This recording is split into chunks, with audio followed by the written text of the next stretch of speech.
So it's August 1961, and the letter is called Contemplation Develops the Beholder. Many times the young student is likely to believe that the spiritual or contemplative way of life is a life without discipline. But the very opposite of this is true, because there is no life that requires greater discipline than does this spiritual life. Life, as it is lived by most people, is more or less undisciplined because little or no attempt is made by the individual to control the nature of his thinking. He's prone to accept everything that he sees or hears, usually rejoicing over what he thinks is good and moaning over what he believes to be evil, so that seldom does anyone ask himself, is this as good as it appears to be? Or is this as evil as it appears to be? Rather, our appearance is accepted in accordance with human judgment. In the spiritual way of life, however, that cannot be done because the entire spiritual life is based on the rejection of appearances. Judge not after appearances. Commonly accepted metaphysics today teaches the rejection and denial of the appearances of evil and the realization of its unreal nature. But in the truly spiritual life, we have to go beyond merely rejecting evil as error, because we also have to deny reality to that which appears as good. We have to unsee the humanly good appearances to the same degree that we unsee the humanly evil ones. And it is on this premise that the entire spiritual universe is built. Why callest thou me good? There is none good but one, that is, God. Neither do I condemn thee. In other words, there's no sitting in judgment on what appears to be evil, but neither is there any acceptance of the appearance of good. There is a recognition that the only real is the invisible, the spiritual, and that is something which cannot be seen with the eyes, nor heard with the ears. The discipline on this path lies in rejecting every appearance, whether it's good or evil, in the realization that whatever it is that is of God is invisible to the human senses. Under the old metaphysics, if we were confronted with an appearance and judged it to be evil, we immediately had to resist it, overcome, destroy, or remove it. If, on the other hand, we were confronted with an appearance of human good, we accepted it and rejoiced over it. The danger in this procedure, however, is that the very thing that appears to be good may in and of itself be evil, or may change to evil, or its effect upon one may be of an evil nature. The very good illustration of this is that nearly everybody would agree that having $1 million, earning or inheriting it, is good. And yet the acquisition of $1 million has proved to be the ruination of many people. It has changed their nature, made them grasping. Because when some people who have had little or nothing and who have always been free and joyous in sharing that little acquire more than they have been accustomed to having, many of them begin to hoard and grasp it and lay it up for a rainy day, fearing to spend it, so that what would appear to have been good has turned out to be evil for them. In the human picture, practically everyone, almost without exception, rejoices at a birth and sorrows at a death. Nevertheless, more trouble has been caused in the world by birth than has ever been caused by death. So if you are going to judge from human appearance, think of the tragedies that take place as a result of birth. Despite all the rejoicing, and think of all the uselessness and futility of much of the sorrowing at death. These are extreme illustrations of how unwise it is to judge good or evil. Spiritually, however, judging as to good or evil goes far beyond being unwise. In a spiritual sense, it is absolutely wrong because there is a power that is within each and every one of us. And this power has as its function the creating, maintaining, and sustaining of harmony in our existence. And when for any reason harmony is apparently taken from our lives, its function is to restore it. Living as a witness to the activity of God. This power or principle is illustrated fully in the experience of Jesus Christ, as narrated in the four Gospels. Jesus clearly revealed that his function was to heal the sick, raise the dead, feed the hungry, and forgive the sinner. Always, he said, I can of my own self do nothing. The Father that dwelleth in me, he doeth the works. He always bore witness to the presence of God. In every one of the miracles performed by the Master, there was the denial of self and the glorification of the Father. Always it was, I of my own self am doing nothing, for I of my own self am nothing. If I speak of myself, I bear witness to a lie. Therefore, it's not I who am good. It is not I who do the healing. I am but bearing witness to the presence and power of God.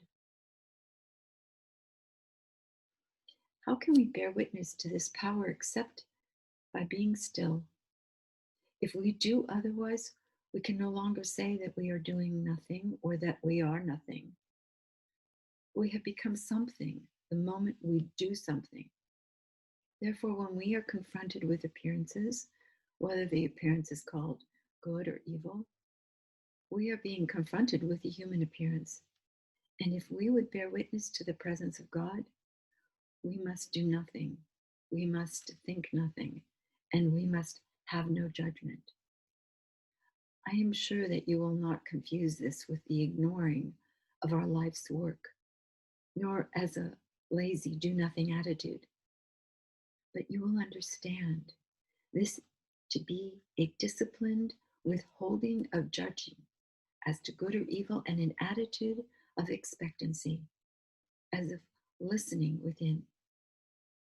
Be sure that you understand the significance of this attitude.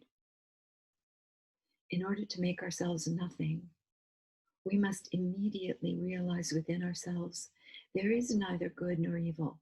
There is only God.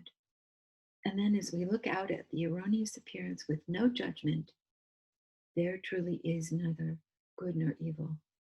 There is only the presence of God. And now the Father within can perform its function. And its function is to dissolve the appearance and reveal God's glory, his own being. Even though to our sense a healing appears, it is not really a healing. It is the dissolving of the material picture and the bringing to visibility of the spiritual one. There's only one way in which that can be done, and that is to withhold judgment as to good or evil, and then let the Father within do the work. Then, and then only, can we truthfully feel that we have had nothing to do with the demonstration except to bear witness to God in action. This reminds me of a woman who was healed of a disease which had been pronounced incurable, and her husband, out of deep gratitude, went to the practitioner and offered him a check as a token of appreciation. And when he began to express his gratitude, the practitioner said, "Oh, I didn't do it, God did it." At which the man put the check back in his pocket and replied, "Oh, well, then I don't owe you anything. I'll give the check to God." As a matter of fact, insofar as the healing was concerned, the practitioner was right. But the husband was also right. The practitioner had not brought about the healing. He had merely borne witness to God in action. So therefore, there was no money due because of the healing. Where the husband was wrong was that he should have known that if the practitioner had not been available and had not been able to bear witness to God's grace, there would have been no healing. If the practitioner were dependent for his livelihood on hanging the telephone wires, tending furnaces, or whatever else his job might have been, he perhaps might not have been able to live in the Spirit and to bear witness to God when called upon. So, therefore, giving him money was not for healing. It was merely to enable him to be free of other obligations so that he could keep his consciousness clear and free of entanglements and could always be in the Spirit to bear witness to its activity. When you witness healing works, always remember what it is you are witnessing. You are not witnessing the power of an individual, for an individual has no such power. You are merely witnessing an individual who is keeping himself free of the appearance world and maintaining himself in a consciousness of no judgment so that the grace of God can come through, because the grace of God cannot come through the human mind. And what is the human mind but anybody's mind which is still indoctrinated with the belief in two powers?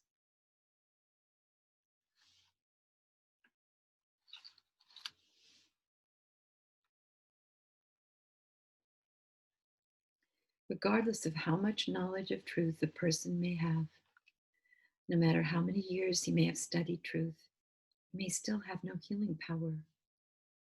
It is not how many statements of truth a person knows intellectually or can declare. Healing power has to do with the degree of the actual awareness and conviction attained of the non-power of appearances. It is for this reason that the spiritual path is a path of discipline, and every disciple or student must begin at some moment in his career to withhold judgment. In proportion as this consciousness of no judgment is attained, the appearances in this world automatically change as they touch your consciousness. This is because your consciousness is not reacting to good or to evil, and is therefore able to pierce the veil of illusion, even the veil of good illusion, and see that there is nothing to fear and nothing to gloat about, because what you are seeing is not the spiritual creation, but a finite concept of it, sometimes good, sometimes bad, sometimes rich, sometimes poor, sometimes healthy, sometimes sick, sometimes alive, and sometimes dead. But none of that is true of God's kingdom. The master statement, "My kingdom is not of this world," helps us to discipline ourselves. Instantly, we shut out everything that we see or hear, realizing that that is this world. But it is not my kingdom, the Christ kingdom, the spiritual kingdom. And therefore, we neither love, hate, nor fear it. Think of the discipline involved in refraining from all attempts to change the appearance when we are in the midst of what seems to be a problem for ourselves or another. Think of any discordant appearance that you have ever seen, heard, tasted, touched, or smelt, and then see the discipline that is necessary to refrain from attempting to alter, change, or do something about it, but instead be convinced and know, my kingdom, the place where I live, move, and have my being, is not of this world. Therefore, I have nothing to do about this world except to know that it is not of my kingdom. As we withdraw judgment, which means to withdraw our hate, fear, or love of the appearance, it is then that this invisible, the Spirit of God, which is in us, can immediately go to work to change the appearance.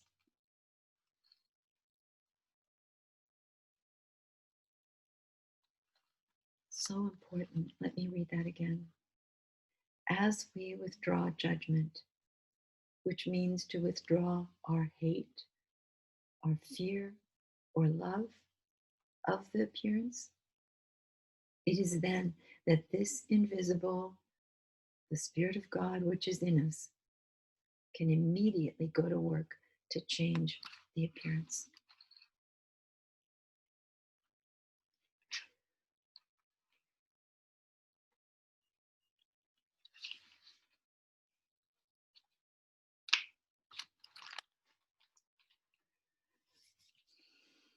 So, such an important lesson, such a timely one for all of us, in that every day we're bombarded by appearances of illness, just the mask that we all have to wear. And subliminally, and we all know about mind control, subliminal perception, we are receiving all these messages that there's something to be afraid of, that we have to protect ourselves from, that there are germs, there's the potential to die, the problem with people we come across: stay so far away, don't touch them, don't hug them. And we have to remember to go back to that. There's no truth in this appearance. There's no truth in the fear, whatever the story is about how deadly the virus is, or how not deadly it is, or how much medicine we need to take if we get it. So I hope you'll study this again this week and read the letter so that you have that. I will be happy to send it out to anybody who doesn't have it. It's about sharing. And it's my pleasure and joy to be available for all of you.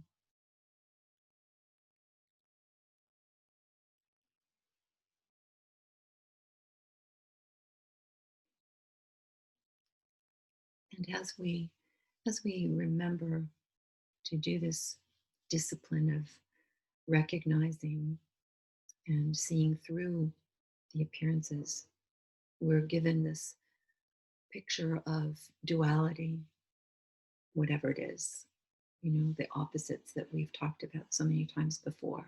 Whatever you can think of in this world, there's an opposite. And so,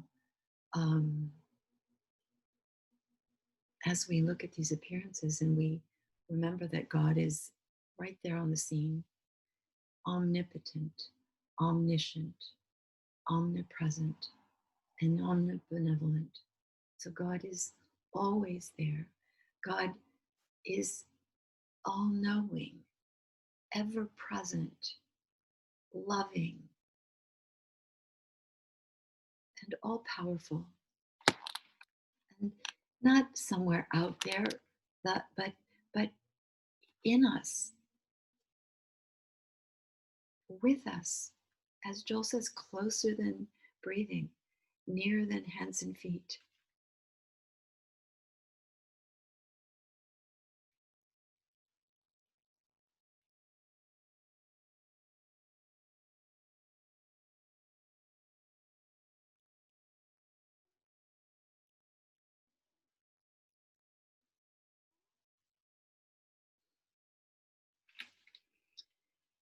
So I would like to continue with a portion of the letter that is going to be posted this week. Wim, I've sent these to Wim and he can share them. I think there are about 600 people that are sharing this letter now, and that's great. And then he and I do the podcast that covers the questions that come up for beginning students.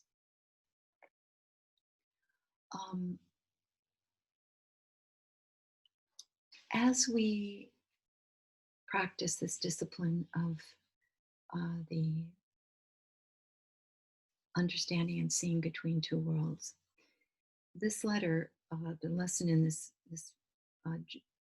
June 18th letter, 1948, will also be a valuable tool. So let's continue with that.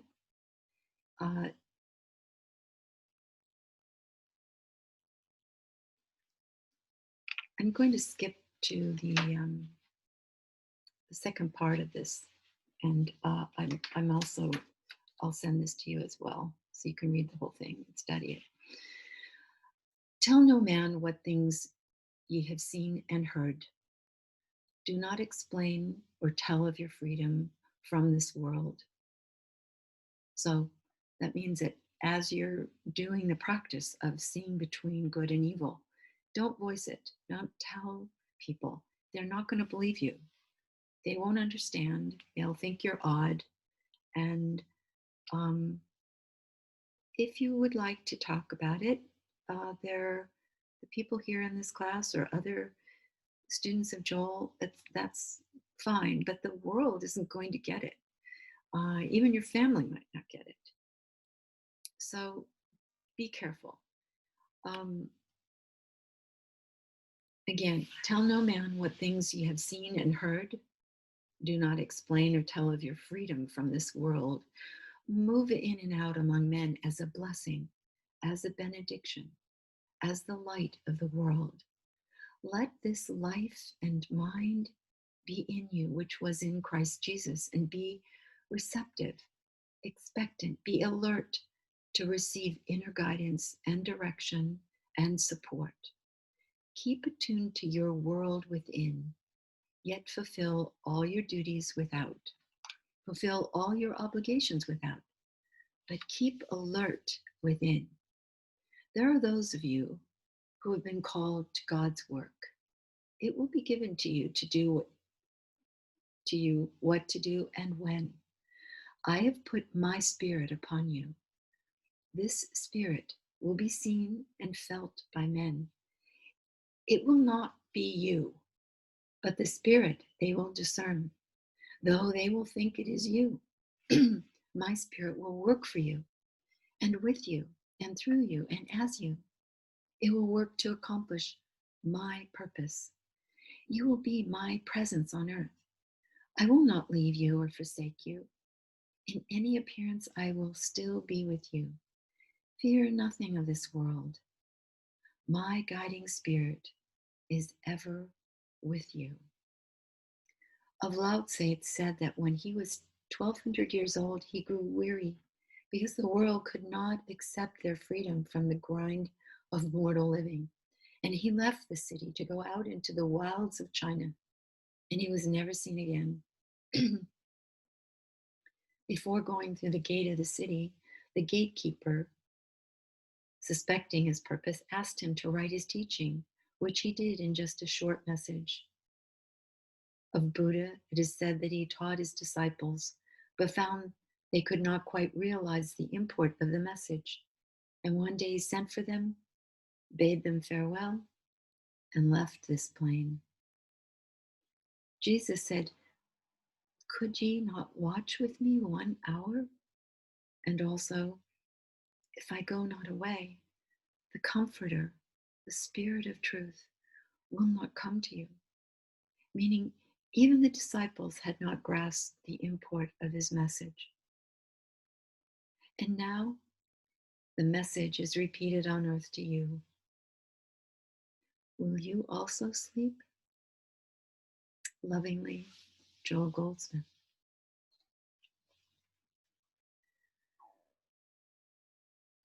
Of course, we won't sleep.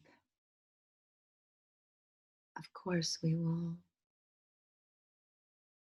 devote everything we can to this work, living and moving in the world as we are meant to do, as we work, as we are in families, in relationships, in friendships. We'll do the best we can. And know that if you feel that the challenge is great. It's a sign of your progress. You're being tested over and over again. And life is school. Those of you that listen to Manly Hall, the the two lessons on reincarnation, one about destiny, and the other, do we choose our life before this world? They're on YouTube as well. Excellent, excellent explanations that fortify the teachings of Joel. I think Joel expected most of his students to be familiar with the metaphysics that Manly Hall talked about. Many of his students were Masons. Many of them were familiar in the day with Yogananda and works of Aldous Huxley. Yeah, lots of different people that were in that sort of new wave of New Age.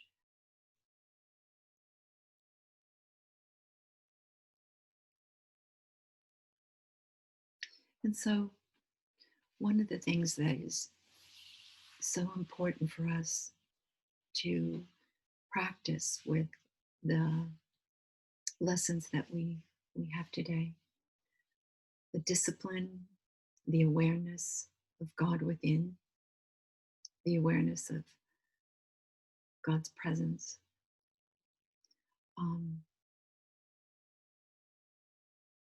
The temple meditation and the universe meditation are the two that really bring us to that place where we feel God.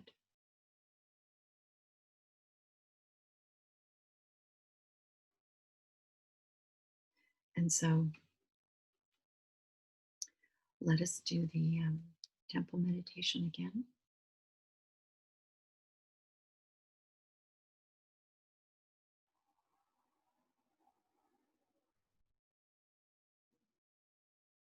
And as I said, thank you. Thank you for being here. Thank you for sharing your consciousness.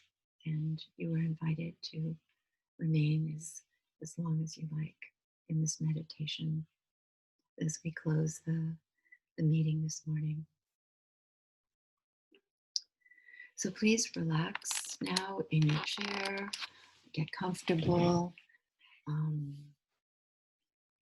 We meditate sitting upright so that we don't fall asleep. And as I do this meditation, which technically is a guided meditation, and technically Joel says we do not do this, but he has many situations where he is in a meditation. Many of the tapes that say meditation are meditations on them, and we go with Joel, as I hope you will go with me. But before we do that, please practice this very important step, and that is we're going to connect with the Christ of our being. Just going to know that this within and where we're going to be going are connected, and that we are operating freely as individuals, letting no one control us or our mind. This is our personal choice to listen to the words, to follow along in the practice. And so please begin with your feet, relax your legs, up through your knees and your thighs, just soften everything, taking nice breaths, nothing fancy, extreme. If you'd like to breathe in a practice that you have, no problem. Up through your stomach, torso, to your shoulders. Relax. Relax your neck. Moving back down your shoulders to your arms, to your fingertips. Soften, relax. Now take your head and let it relax.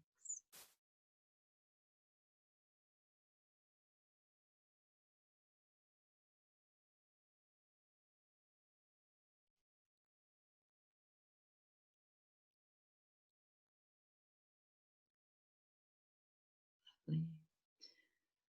And so now, please envision a beautiful, simple temple,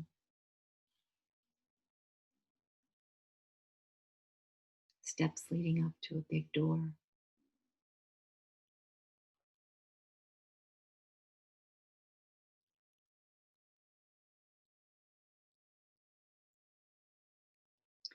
Enter the door, knowing that this is a holy place, a place that will help you feel God, experience God.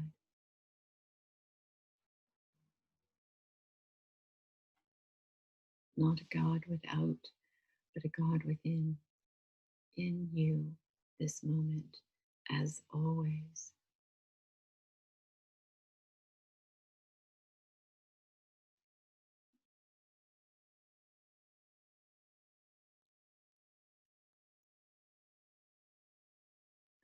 And so we enter the temple into the first chamber. It's beautiful, simple, dimly lit, warm, perhaps candlelight. And here, please remove all of your external garments and physicality. So, first, take off your clothing, rest it in the chair. Now, take off your body. Everything that we can describe about your body, we're going to leave in this room. Its size, its age, its color, its gender, its abilities, everything it can do, run and play. And if you have muscles, all the muscles. If you don't, it's okay. Let your physical aches and pains stay in this chamber. All of your physical accomplishments, all of your skills, the joyous, happy things about your body, leave those here as well. Step out of this body and let it rest here in this chamber.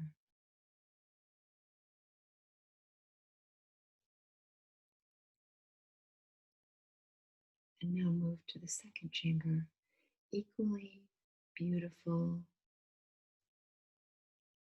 comfortable, holy.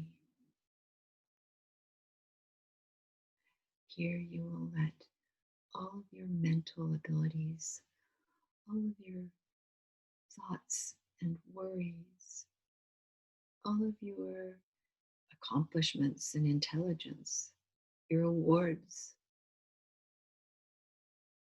your education, your titles, all the books you've read and stuffed in your brain, all the recipes you've memorized and learned,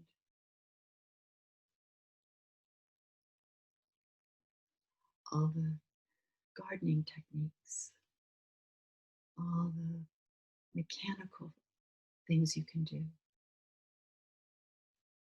everything mental, put it here.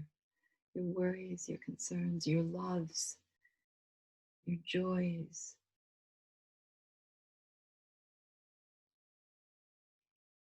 you can think it, leave it here.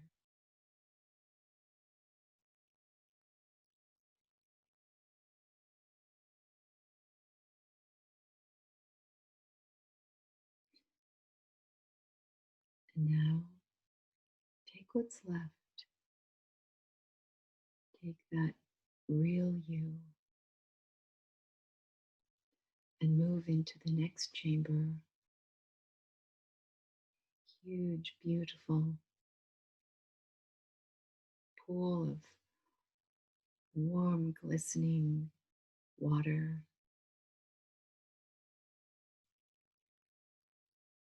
Spiritual liquid that will just rinse every remnant of physical and mental away. And you are now here as this pure spiritual being, unattached.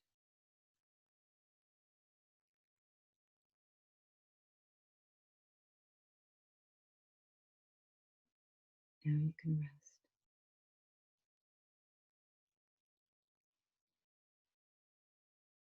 Rest and listen in anticipation. Speak, Lord, thy servant heareth.